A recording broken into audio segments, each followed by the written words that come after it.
सबको नमस्कार। अभी कुछ दिन पहले एक व्यक्ति मेरे पास आया और उसने मुझे बताया कि वो एक प्राइवेट हॉस्पिटल में गया। उस प्राइवेट हॉस्पिटल में उसने पूछा कि उसे कोरोना की बीमारी है, कोरोना का बेड चाहिए। पहले उन्होंने मना कर दिया। जब वो बहुत गिड़गिड़ाया तो उन्होंने कहा 2 लाख रुपए लगेंगे। मुझे विश्वास नहीं हुआ। अभी कुछ दिन पहले फिर एक दिन एक टीवी प्रोग्राम पे, लाइव टीवी प्रोग्राम के ऊपर एंकर ने एक हॉस्पिटल को फ़ोन किया। हॉस्पिटल से पूछा जी कोरोना का मरीज है हमारे फैमिली में, हमें बेड चाहिए। हॉस्पिटल ने मना कर दिया। जब वो गिड़गिड़ाया तो हॉस्पिटल ने लाइव प्रोग्राम के अंदर कहा दूसरी तरफ से कि 8 लाख रुपए दे दो, बेड का इंतजाम हो जाएगा। मैं ये नहीं कह रहा कि सारे प्राइवेट हॉस्पिटल खराब हैं। दिल्ली की स्वास्थ्य सेवा के अंदर प्राइवेट हॉस्पिटल्स ने बहुत अहम भूमिका निभाई है। दिल्ली के लोग प्राइवेट हॉस्पिटल्स के इस कंट्रीब्यूशन को सलाम करते हैं। लेकिन कुछ चंद प्राइवेट हॉस्पिटल्स हैं जो इस महामारी के दौरान भी इस तरह की गलत हरकतें कर रहे हैं। पहले कहते हैं बेड्स नहीं है, और जब और इंसिस्ट करो तो कहते हैं 2 लाख रुपए दे दो, 5 लाख रुपए दे दो, 8 लाख रुपए दे दो। इसको बेड्स की ब्लैक मार्केटिंग नहीं कहेंगे तो और क्या कहेंगे। तो ट्यूसडे को, मंगलवार को, पिछले हफ्ते मंगलवार को हम लोगों ने एक ऐप लॉन्च किया। हमने कहा ये ब्लैक मार्केटिंग क्यों होती है, क्योंकि जनता को पता ही नहीं कि इस अस्पताल में कितने बेड खाली हैं, कितने बेड भर गए। तो वो अपने हिसाब से ब्लैक मार्केटिंग कर रहा है। वो जो भी 2-4 कर रहे हैं, सारे नहीं कर रहे, सारे बहुत अच्छे हैं। फिर से मैं कह दूं कि सारे प्राइवेट हॉस्पिटल्स बहुत अच्छे हैं, 2-4 हैं जो बदमाश हैं। अगर हम इसको, हमने ये सोचा अगर हम इसको सारी जानकारी को ट्रांसपेरेंट कर दें, अगर हम जनता को बता दें कि भाई इस अस्पताल में इतने टोटल बेड हैं, इतने खाली हैं, इतने वेंटिलेटर हैं, इतने खाली हैं, तो जनता को सब पता चल जाएगा। फिर तो कोई गड़बड़ नहीं कर सकेगा। और पिछले मंगलवार को हम लोगों ने ये ऐप लॉन्च करके दिल्ली सरकार का, और सारे अस्पतालों की लिस्ट डाल दी कि किस अस्पताल में कितने बेड है, कितने खाली हैं। और फिर तो जो बवाल हुआ, मतलब ऐसे टूट के पड़े कई लोग इसके ऊपर, जैसे हमने कोई गुनाह कर दिया, जैसे हमने ये इंफॉर्मेशन डाल के गड़बड़ कर दी। अब लोगों को पता है कि इस अस्पताल का ये लिखा हुआ है, इसके अंदर 20 बेड हैं, खाली हैं 20 बेड, लेकिन ये बेड नहीं दे रहा। जब उसके पास जाओ तो कहता बेड नहीं है, झूठ बोल रहा है। 2 चीजें, इस बेड को अपडेट हम तो कर नहीं रहे, इन्हीं सबको हम लोगों ने पासवर्ड दिया हुआ है। तो उस ऐप के ऊपर अस्पताल खुद अपडेट कर रहा है कि मेरे इतने बेड खाली हैं, और फिर कहता है बेड नहीं है। तो दोस्तों, इसको तोड़ने में ये जो कुछ लोगों ने, चंद लोगों ने माफिया बनाया हुआ था, इसको तोड़ने में थोड़ा समय लग रहा है। ये पूरे के पूरे एकदम से रिएक्ट कर रहे हैं। कुछ इनमें कुछ चंद अस्पताल दिल्ली के इतने पावरफुल हो गए हैं, सभी पार्टियों के अंदर उनका पहुंच है, ऊपर तक पहुंच है। अंदर प्राइवेट में धमकी दी है उन्होंने कि हम नहीं कोरोना के मरीज लेंगे, जो करना है कर लो। मैं उनको कहना चाहता हूं, कोरोना के मरीज तो लेने पड़ेंगे तुमको। आप लोगों को दिल्ली में अस्पताल बनवाया था पैसे कमाने के लिए नहीं बनवाया था। आपका अस्पताल बनवाया था दिल्ली के लोगों की सेवा करने के लिए। ऐसी महामारी के दौर में मोस्टली अस्पताल सेवा कर रहे हैं, मोस्टली अस्पतालों का पॉजिटिव एटीट्यूड है। लेकिन जो 2-4 अस्पताल इस गुमान में हैं कि वो अपनी दूसरी पार्टी के आकाओं में जो बैठे हैं, उनके जरिए वो अगर कुछ करवा लेंगे, वो अपनी ब्लैक मार्केटिंग करेंगे, तो उनको मैं आज चेतावनी देना चाहता हूं कि ये बख्शा नहीं जाएगा उनको। कल से मेरी टीम लगी हुई है, हमने 2-4 अफसरों को बिठाया है। जितने ये प्राइवेट अस्पताल हैं, जिस जिसकी लिस्ट है, जिस जिसको कहा गया है कि अपने अस्पताल में कोरोना की इलाज करो, एक एक के मालिक को कल से बुला रहे हैं, एक एक का मालिक आ रहा है, उनसे पूछ रहे हैं, उनसे साफ साफ कहा जा रहा है कि देखो कोरोना के मरीजों का इलाज तो करना पड़ेगा, इसके अलावा अगर तुम्हारी कोई समस्या है तो बताओ। इसके ऊपर कोई नेगोशिएशन नहीं होगी कि इलाज नहीं करेंगे, इलाज तो करना पड़ेगा। 20% बेड रखने पड़ेंगे। कुछ लोग कहते हैं जी 20% बेड कैसे रखे हैं, हमारी व्यवस्था नहीं है, तो ठीक है 20% मत करो, पूरे 100% बेड आपके कोरोना के लिए कर देते हैं। कुछ लोगों की जेन्युइन समस्या थी, कल से हमारी टीम, कल 33 हॉस्पिटल्स के साथ बैठक हुई, आज बाकी सारे हॉस्पिटल्स कवर कर लेंगे, क्योंकि हम नहीं चाहते जिन लोगों की जेन्युइन समस्या है। जैसे एक हॉस्पिटल आया, उसने कहा कि हमारा जी कैंसर हॉस्पिटल है, कैंसर के मरीज आते हैं, वहाँ अगर कोरोना के भी साथ में होंगे तो दिक्कत होगी, ठीक है। तो उन्होंने कहा जी हमारा एक और हॉस्पिटल है जो जनरल है, हम उसमें 40% कर देते हैं, 20% की बजाय इधर का कोटा उधर कर देते हैं। बहुत अच्छी बात है, हमने उनकी बात मान ली। इसी तरह से किसी की कुछ और छोटी मोटी समस्या थी, किसी की और समस्या थी, सबकी समस्याओं का समाधान कर रहे हैं।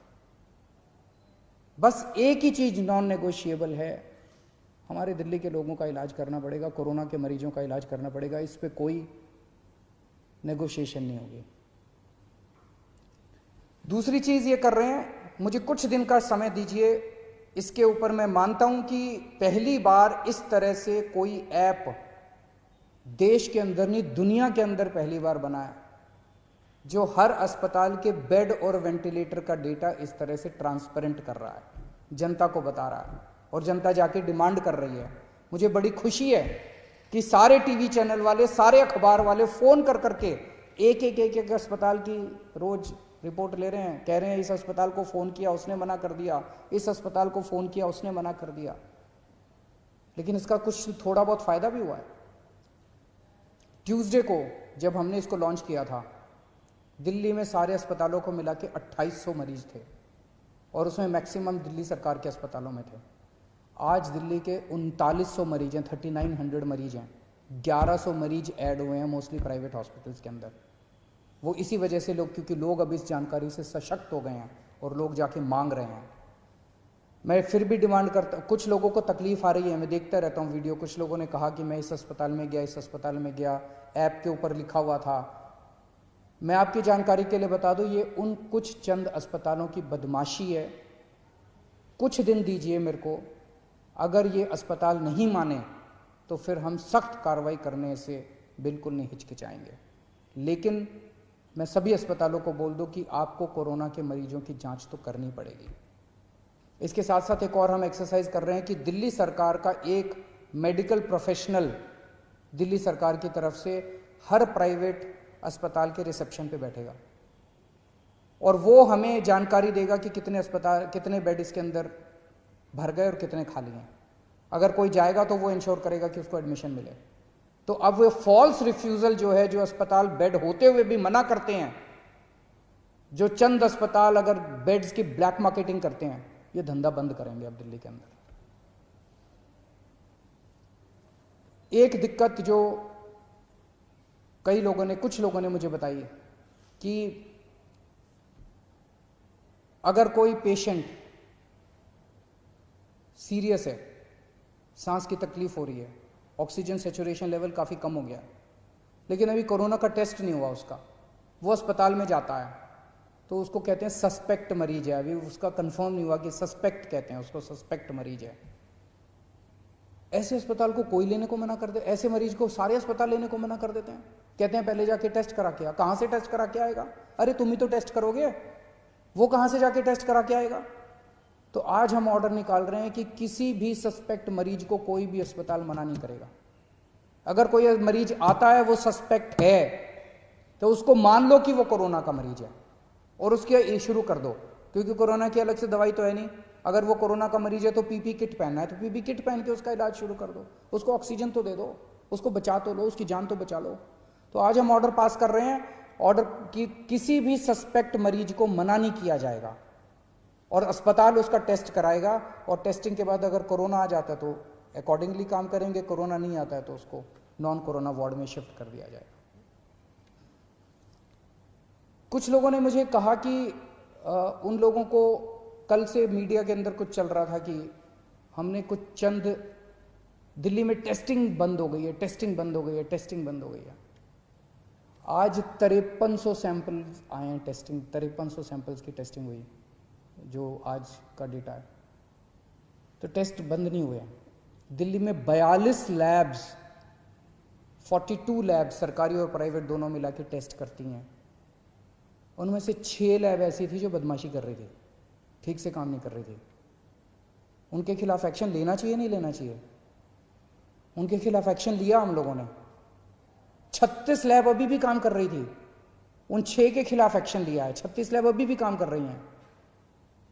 तो उनको बचाने की क्यों कोशिश की जा रही है जो लैब गलत काम कर रही हैं? तो उन 6 लैब के खिलाफ एक्शन लिया, 36 लैब अभी भी काम कर रही है, पूरे सैंपल उठ रहे हैं। अगर आपको अपना टेस्ट कराना है, कुछ लोग मुझसे पूछते हैं हम कहां जाएं अगर टेस्ट कराना है। सभी सरकारी अस्पतालों के, दिल्ली सरकार के और कई सारे प्राइवेट हॉस्पिटल्स ने भी फ्लू क्लिनिक बनाए हुए हैं। आप किसी भी सरकारी हॉस्पिटल के या प्राइवेट हॉस्पिटल के फ्लू क्लिनिक में चले जाइए, वहां पे टेस्ट होता है। दिल्ली सरकार के 17 कोविड टेस्टिंग सेंटर्स हैं पूरी दिल्ली में, आप वहां चले जाइए, वहां टेस्ट होता है। और इन 36 में से जितनी प्राइवेट लैब्स हैं, वो प्राइवेट लैब्स अपने खुद के, आप सीधे प्राइवेट लैब से संपर्क कर सकते हैं, वहां भी टेस्ट होता है। लेकिन मेरी आपसे एक गुजारिश है, हम जितनी भी टेस्टिंग की, आज सबसे ज्यादा टेस्ट पूरे देश में केवल दिल्ली में हो रहे हैं, सबसे ज्यादा टेस्ट। और इतने टेस्ट हो रहे हैं कि जो सेकंड है हमसे बहुत दूर है। सबसे ज्यादा टेस्ट दिल्ली में हो रहा है। लेकिन जितनी भी टेस्टिंग कैपेसिटी कर लें, कमी है, लिमिटेड है। अभी हमारी इस टाइम सबसे बड़ी प्रायोरिटी केवल और केवल लोगों की जान बचाना है। माइल्ड केसेस हैं, एसिम्टोमेटिक केसेस हैं, वो तो ठीक हो ही जाएंगे। कोरोना आया चला जाएगा, जैसे बुखार आता है चला जाता है। जो सीरियस केस हो जाते हैं, जिनका ऑक्सीजन सैचुरेशन लेवल गिर जाता है, रेस्पिरेटरी रेट बढ़ जाता है, उनको बचाना हमारा मकसद है। अगर सभी एसिम्टोमेटिक लोग अपने टेस्ट कराने पहुंच जाएंगे तो सिस्टम कोलैप्स कर जाएगा हमारा। लोगों के मन में दहशत है, इस दहशत को निकालना पड़ेगा। लोग डरे हुए हैं और इस डर की वजह से सब चाहते हैं कि मैं भी टेस्ट करा लूं, मैं भी टेस्ट करा लूं, मैं भी टेस्ट करा लूं। दिल्ली की 2 करोड़ जनसंख्या है। अगर हर रोज 10,000 एसिम्टोमेटिक लोग टेस्ट कराने पहुंच गए तो हमारी लैब तो कम पड़ जाएंगी ना, कितनी भी टेस्टिंग की कैपेसिटी बना ले हम। तो एसिम्टोमेटिक वाले प्लीज टेस्ट ना कराएं, इंसिस्ट ना करें। एसिम्टोमेटिक वाले अगर लोग टेस्ट कराएंगे तो सीरियस लोगों की टेस्टिंग रुक जाएगी। उन सब लोगों से मेरी गुजारिश है कि एसिम्टोमेटिक, जिनको सिम्टम्स नहीं है, कोई सिम्टम नहीं है, किसी तरह का सिम्टम नहीं है, वो टेस्ट ना कराएं। टेस्टिंग की कोई प्रॉब्लम नहीं है। हाँ, हो सकता है कि थोड़ा सा टीदिंग प्रॉब्लम्स हो लास्ट मिनट, अगर कुछ हैं तो मैं उसको ठीक कर दूंगा। हम उसको एक एक चीज़ के ऊपर नज़र रखे हुए हैं, कुछ अगर इस तरह की प्रॉब्लम है उसको भी ठीक कर देंगे। आप स्वस्थ रहें, खुश रहें, यही मेरी कामना है।